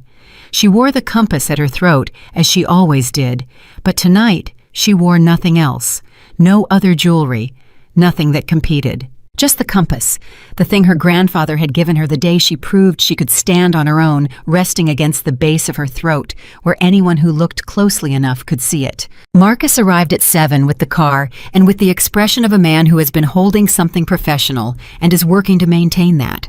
"You look," he started. "Don't," she said not unkindly. "Like yourself," he finished. Finally. She picked up her clutch. She looked around the Gold Coast apartment, the safe, quiet, temporary place that had held her while she rebuilt, and she felt a clear, clean gratitude for it. For all of it. For the rain, even. For the gutter and the pavement and the 32 seconds of footage and the 42 missed calls and the meetings with attorneys and the 4 a.m. mornings with a planner and a cold mug of tea.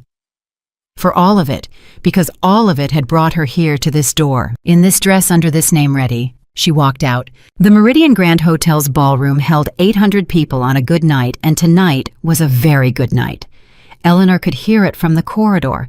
The particular hum of a large room full of powerful people in good clothes, using the social occasion as cover for the real work of connection and positioning and negotiation that never actually stops in cities like this.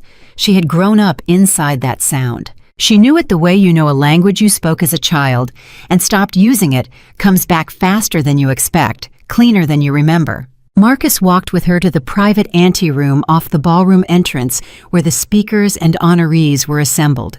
Her grandfather was there. He stood when she came in, which he didn't need to do, and he looked at her for a long moment without saying anything.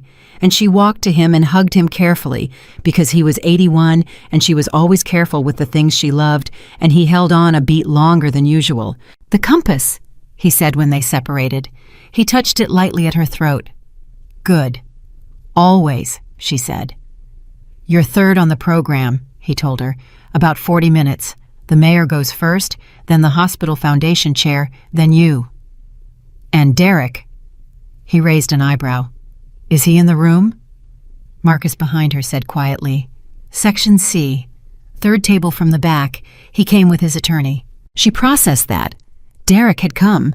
She thought about the phone call 3 days ago. "I already know I was wrong." And she understood why he was here. Not to contest anything, not to manage anything. He was here because he needed to see it. He needed to witness the full truth of what he had been standing next to for 3 years and never looked at. She understood that need. It was the same need that makes people return to places that hurt them. Not masochism, but the human requirement to see a thing completely before you can let it go. "Vivian," she asked. "Section B," Marcus said. "Front half. She's been there since 6:45. A pause. "She's wearing black." Eleanor almost laughed.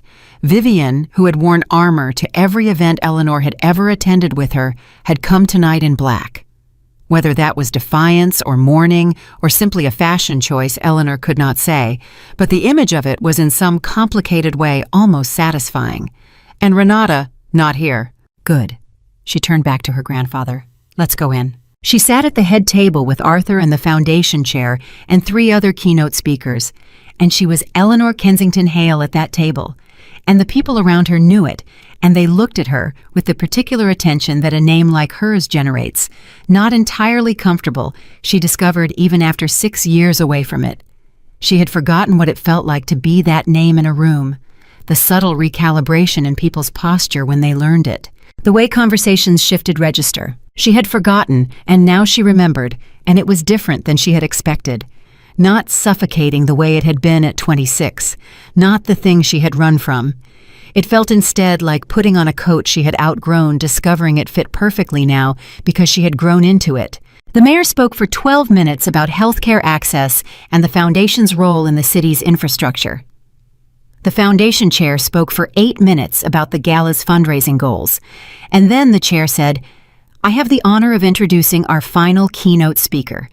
Many of you know her grandfather, Arthur Kensington Hale, who has shaped American philanthropy for 6 decades. Some of you may be surprised to learn that his granddaughter has been living and working in Chicago for 6 years, not as a Kensington Hale, but as Eleanor Graves, an ICU nurse at Mercy General. Tonight she speaks to us under her full name for the first time. Please welcome Eleanor Kensington Hale." 800 people applauded. She stood. She walked to the podium. She adjusted the microphone down 2 inches. She was not as tall as the previous speaker, and she looked out at the room. She found Derek first, not because she was looking for him, but because some part of her had already located him automatically, the way you locate a familiar face in a crowd, even when you're not trying to. He was sitting very still at the third table from the back of Section C. His attorney was beside him. He had the look of a man who has prepared himself for something difficult and is now discovering that the preparation was not quite adequate. She found Vivian in Section B, black dress, hands folded, face perfectly controlled in the way that Vivian's face always was, except that around her eyes something was working that the rest of her face had not gotten the message about. She found her grandfather in the front row. He was sitting straight the way he always sat, with his hands on his knees and his eyes on his granddaughter. His expression was completely composed. She knew, because she knew him, that this meant he was feeling something too large for his face to manage. She looked at all of them. She looked at the whole room. She said, "I have spent the last 6 years being invisible by choice. I want to tell you what I learned while no one was looking." The room went quiet in the way that rooms go quiet when they understand all at once that something real is about to happen. She began. She told them about Northwestern, about the exhaustion of being seen as a name before being seen as a person, about the decision to disappear, which had seemed at the time like an act of freedom and had turned out to be more complicated than that, about nursing school and Mercy General and a used Honda Civic and double shifts, and the specific particular pride of earning a life with your hands. She told them about a fundraiser, and a man with a wide smile, and a year that was good, and 3 years that were the education she had not known she needed. She did not say Derek's name. She did not need to. In Section C at the third table from the back, he sat completely still through the entire 12 minutes. She told them about the rain, simply directly without drama, because the facts were dramatic enough on their own, and she had learned in 3 months of rebuilding that the truth lands hardest when it's delivered without ornamentation. She said, "He pushed me into the street. I was pregnant. I fell. No one helped me. And I got up, and I made a phone call, and I disappeared into the night. And in the morning, I began." She told them what she had learned, that invisible labor is the foundation of more structures than most people are willing to examine, that the women who hold things together, marriages, households, teams, institutions, are often the last to be credited and the first to be discarded. That power does not always announce itself, that sometimes the most powerful person in the room is the one everyone has decided not to look at. She said, "I want this foundation to build a fund for women in healthcare who are doing invisible work, not women who need to be rescued, women who are already doing the work and deserve to be seen doing it." She said, "I am Eleanor Kensington Hale. I am also Eleanor Graves. ICU nurse, mother woman, who spent 3 years being quiet in a marriage that didn't deserve her silence. I am both of those people completely, and I am done choosing between them." She stopped. The room was silent for 2 full seconds. Then it was not silent at all. 800 people came to their feet in a motion that was not choreographed, but was somehow entirely unified, the way standing ovations happen when they're real, when they're not polite, but genuinely involuntary, when the room has heard something that reached inside them and moved something they didn't know needed moving. Her grandfather was on his feet in the front row. He was not composing his face. He was not trying. He was an 81-year-old man watching his granddaughter become finally and completely herself, and he was not ashamed of the fact that it was too much to hold still for. Eleanor stood at the podium and she breathed. She did not look at Derek. She did not look at Vivian. She looked at the room, at 800 people standing for the woman they had never met until tonight, the woman who had been invisible by choice and was now under her full name in the city she had called home for 6 years, irrevocably, irreversibly seen. She touched the compass at her throat. One last time, just to feel the weight of it. Veritas semper viam inveniat. The truth had found its way. It had taken 3 months and a rain-soaked gutter and a 42 missed call night and a baby born on a Tuesday and 12 minutes at a podium in a midnight blue dress. But it had found its way. It always did. What happened next after the applause, after the room settled, after the dinner resumed, and the conversations began after the Tribune reporter, who had been waiting for this story, finally had the story she had been waiting for. What happened next was something Eleanor had not specifically planned for because she had been focused on the keynote and the foundation announcement and the moment itself. What happened next was that Derek Calloway got up from the third table in Section C, excused himself from his attorney's company, and walked to the edge of the room. And he stood there alone watching his ex-wife be surrounded by 800 people, who now understood what he had failed to understand for 3 years. And he stayed there for a long time, very still, with an expression that had nothing performed about it. Eleanor did not go to him. She did not need to. Some truths are complete without a conversation. But she saw him, and he knew she saw him. And in that seeing was, she thought, the only thing left to say between them: I was here the whole time. You just never looked. The applause had barely faded when Eleanor's phone started. Not texts this time. Calls back-to-back, names she recognized from a life she had left behind 6 years ago. Board members of the Kensington Hale Foundation, colleagues of her grandfather's. A woman who had been her mother's closest friend and had not spoken to Eleanor since she disappeared into Chicago under a different name. All of them calling within the same 40-minute window, which told her that the story had broken clean and fast, the way a well-placed stone breaks a surface, immediate total spreading in every direction at once. She did not answer any of them that night. She stood in the reception area of the Meridian Ballroom with a glass of water she kept forgetting to drink, and let Marcus field the room while she did the thing she was best at, she observed. She watched the way the evening had changed since she left the podium. The conversations were different now, the direction of them, the energy. People who had arrived knowing only the Kensington Hale name were now recalibrating against the full picture. The name plus the nurse plus the rain plus the 12 minutes at the podium plus the woman standing across the room who was somehow both at once without apparent effort. She watched people work through that calculation in real time, watched the moment each face arrived at its conclusion. The foundation chair found her first. His name was Gerald Osei, 62 years old, a man who had helped build 3 hospital systems from the ground up and had the permanent handshake of someone who knew exactly what he was worth. He took both her hands and said, "That fund you proposed, the Invisible Labor Fund, I want it operational by June." "April," Eleanor said. He blinked. Then he smiled, a real one, surprised out of him. "April," he agreed. After Gerald came the mayor, who was gracious and brief, and who Eleanor could tell had already called someone on his staff during the speech because he had the look of a man who has just gotten briefed on something he should have known already and is managing his reaction to that. After the mayor came a sequence of people she half recognized from her grandfather's world, the world she had grown up on the edges of and then deliberately walked away from. And all of them had some version of the same message delivered in different registers, depending on personality. "We always wondered what happened to you. We're glad you're back. We want to be part of whatever you're building next." She was gracious with all of them. She was focused. She was also watching the door. Vivienne left without speaking to her. Eleanor saw it from across the room, the black dress moving toward the exit, the controlled posture, the way Vivienne kept her eyes forward and her chin level in the way of someone who has decided that composure is the only dignity left available to her. Eleanor watched her go and felt unexpectedly something that was close to compassion. Not forgiveness. Forgiveness was a separate process, one Eleanor intended to undertake on her own schedule, privately, without making a performance of it, but something quieter than anger, something that recognized in Vivienne Calloway's rigid retreating back the particular loneliness of a woman who had spent her entire life managing surfaces and had never learned what to do when a surface cracked all the way through. Derek was still in the room. He had moved from the edge to a chair near the sidewall, and he was sitting with his coat over his lap and his attorney gone.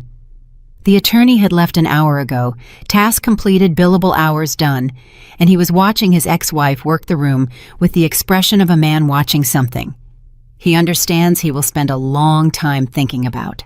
Eleanor excused herself from a conversation about hospital infrastructure and walked to him.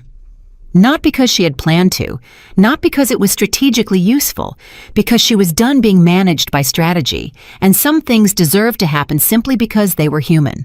He looked up when she stopped in front of him.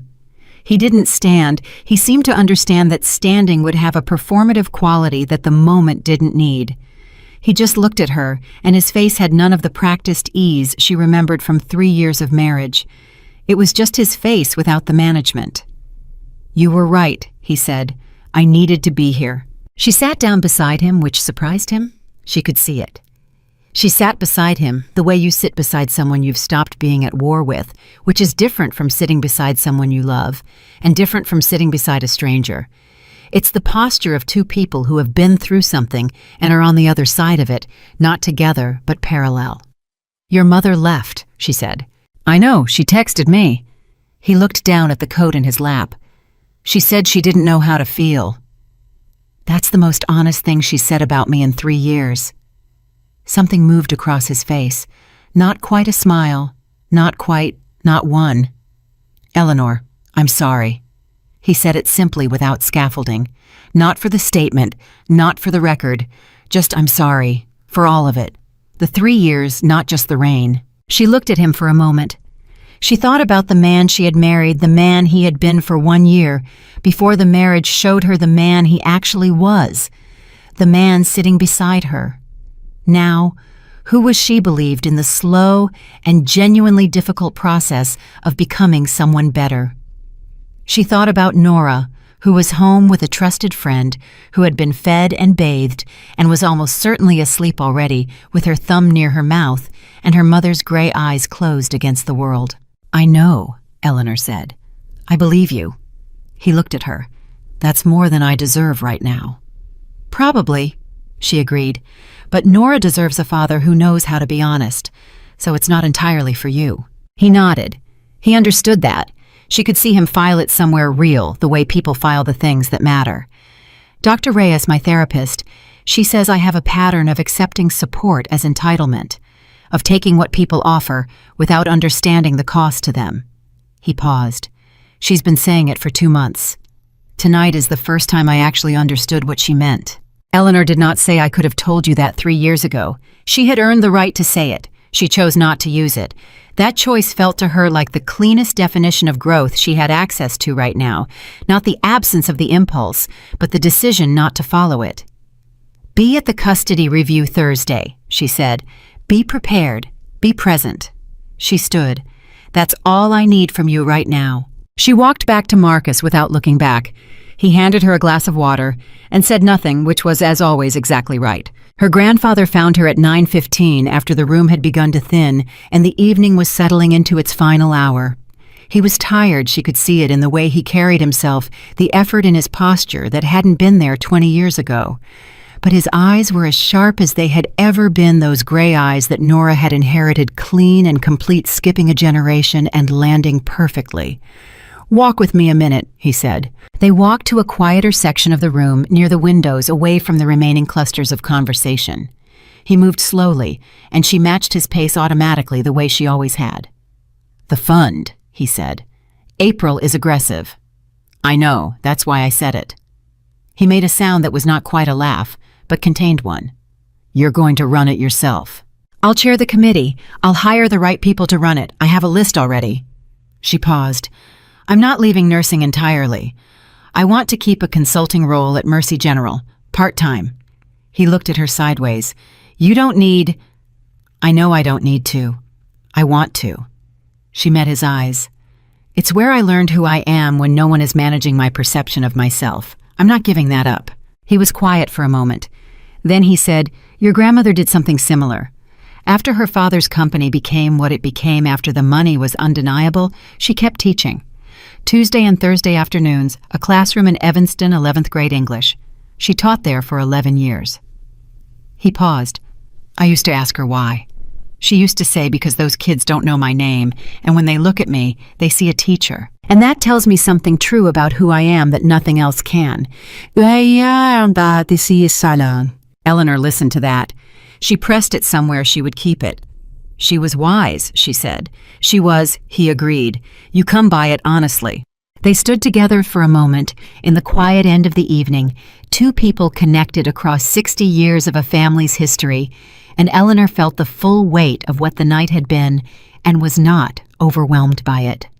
That was the thing she had not expected, that visibility finally chosen and fully inhabited was not the suffocating thing she had feared at 26.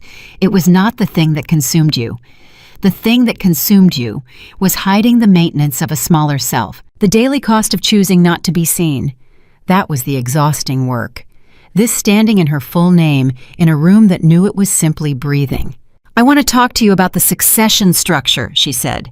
"When you're ready. Not tonight. Next week." "Tuesday," he said immediately.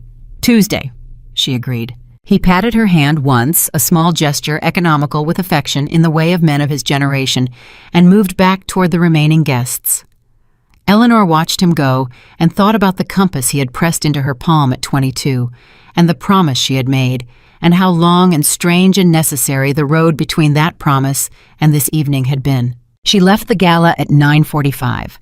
The car was waiting same driver Reeves, who had been there the night of the rain and had said nothing then and said nothing now except, "Good evening, Ms. Kensington Hale," which was the first time anyone outside the family infrastructure had used that name directed at her in 6 years, and the sound of it landed differently than she expected. Not like a weight, like a key turning in a lock that had been waiting. She asked Reeves to take the long way home. In the back of the car, she took off her heels and put them on the seat beside her and sat in her stockinged feet with the compass in her palm. She had unclipped it from her throat and was holding it the way her grandfather had held it the day he gave it to her, turned over in her hand so the engraving faced up. She read the Latin in the dark of the car by feel, more than sight, tracing the letters with her fingertip. She had read them 10,000 times. They were as familiar as her own pulse. She thought about what comes next. Not in the strategic, sequential way she had been thinking for 3 months, not the planner and legal team version of next, but in the larger, quieter sense. What does a life look like when you have stopped running from it? It looks like Nora, she thought. It looks like a daughter who will grow up knowing her mother's full name and understanding that it is earned, not inherited, or rather that the inheritance only means something because of what the person inside it chose to do with their hands and their mind and their exhaustion. It looks like Mercy General on Tuesday afternoons. It looks like a fund in April that will find the women doing invisible work in hospital systems across the city and say, "We see you. We know what you carry here is proof that carrying it is not nothing." It looks like an office with her name on the door that she will go to on Monday mornings and leave on Friday afternoons, and in between will do work that is genuinely consequential. It looks like board meetings where she is the youngest person in the room and the one everyone listens to, not because of the name behind her, but because of what comes out of her mouth, which has been refined by 6 years of a life that demanded precision. It looks like her grandfather on Tuesday mornings reviewing succession structures with the particular pleasure of a man handing something he built to someone he trusts completely. It looks like Derek on Thursday mornings arriving early for the custody appointments, being present, doing the work of becoming a person Nora can rely on. She did not know if he would get there. She believed he might. She was willing to allow him the space to try, not because she owed him the space, but because Nora deserved the possibility of a father who arrived. It looks like a compass on a bedside table. Platinum old engraved pressed into a 22-year-old's palm by a man who understood that the real inheritance was never the money. It was the principle behind the money, the belief that truth is structural, that it holds weight, that you can build on it even when everything else has been stripped away. The car stopped. They were home, the Gold Coast apartment, which she had already decided to keep for another year before she found something more permanent. Something with a yard, she thought. Nora should have a yard. She went upstairs. The trusted friend was asleep on the sofa, which Eleanor had expected and appreciated. She moved through the apartment quietly, put down her clutch, hung up her coat, and went to Nora's room. The baby was asleep on her back the way she always was, arms up in the reflexive surrender of infants who have no experience of having something to protect yet. She breathed in and out with the complete efficiency of a person who has not yet learned to waste breath on worry. She was, Eleanor thought, the most honest thing she had ever been near. She sat in the chair beside the crib. She did not wake the baby. She simply sat in the quiet of a room that was safe and warm and hers, and she let the evening settle through her, the way things settle when they are real, not with a crash, but with a slow, thorough coming to rest. She took out her planner. She turned to the page she had started in the back of the SUV in November, the one that said, "Begin at the top." She read through all of it, every line, every completed item, every checked box, and crossed through entry. And when she reached the end, she turned to a new page. She wrote the date at the top, February 14th. She sat for a moment with the pen touching the paper. Then she wrote, "Nora laughed today," or almost laughed. Close enough. She looked at that for a moment. Then she added, "The fund launches in April, Tuesday with Grandpa. Mercy General Consulting starts March 1st. The compass stays." She capped the pen. She looked at Nora, who had shifted in her sleep to face her mother's direction, which was probably coincidence, and which Eleanor chose to take as something else. She thought about the moment she had walked into that ballroom tonight. 800 people. Her full name on a program for the first time in 6 years. A podium and a microphone and 12 minutes of truth delivered without apology or softening or the performance of someone who is managing how they're perceived. She had been terrified for weeks. She had stood at that microphone and not been terrified at all. She had been simply and completely herself, which is the only state from which anything real can be built. She thought about the rain, about the gutter and the pavement and Derek's back as he walked away, and the 32 seconds that would travel to 4 million people and eventually to the ears of everyone who needed to understand what had happened and why. She thought about the moment she had gotten to her feet, and the moment she had reached for the phone, and the moment Marcus had answered, and the moment the black SUVs had turned onto the block. She had said, "It's time." She had not known then how true that was. How many meanings were packed into those 2 words? It was time to leave. It was time to begin. It was time to stop being invisible. It was time to be exactly, fully, irrevocably who she was. Eleanor Kensington Hale set her planner on the side table. She looked at her daughter one more time, the gray eyes closed, the dark hair, the complete unconscious certainty of a person who has never had a reason to doubt she is worth the space she takes up. She thought, "I'm going to make sure you never learn to make yourself small. I'm going to make sure you know from the very beginning that your name, all of it, every part, belongs to you. That you do not have to earn the right to be seen by first proving you can survive being invisible. I'm going to give you what I had to find the long way." She stood. She touched the top of Nora's head just lightly, the same gesture she had made the night before the gala, the same promise she had made to show her daughter what it looks like when someone knows exactly who they are. Then she went to bed. She slept 8 hours without waking, the best sleep she had managed in years. She did not dream about rain. In the morning, the Tribune ran the story above the fold. The headline was simple: "Kensington Hale heir emerges from 6 years of anonymity, announces major healthcare initiative." The photograph they used was taken at the podium mid-speech, and it showed Eleanor with her chin up and the compass visible at her throat, and an expression that the photographer who had been working galas for 20 years and knew the difference between a person performing confidence and a person who was simply not afraid, described in a later interview as the face of someone who has nothing left to prove and everything left to do. Her phone had 93 messages by the time she woke up. She read them over coffee while Nora worked on a bottle and made the small investigative sounds of a person encountering a Saturday morning for the first time. She answered 7 of the messages her grandfather, Marcus Patricia Gerald Osei, about the fund timeline, 2 nursing colleagues from Mercy General who had seen the Tribune and sent the kind of texts that contain all capital letters and multiple punctuation marks, and 1 message from a number she didn't recognize that turned out to be a nurse she had worked with 4 years ago who had left the field and was now based on her message, considering coming back. She answered that one carefully. She said, "Come back. The field needs the people who left because it asked too much and gave too little back.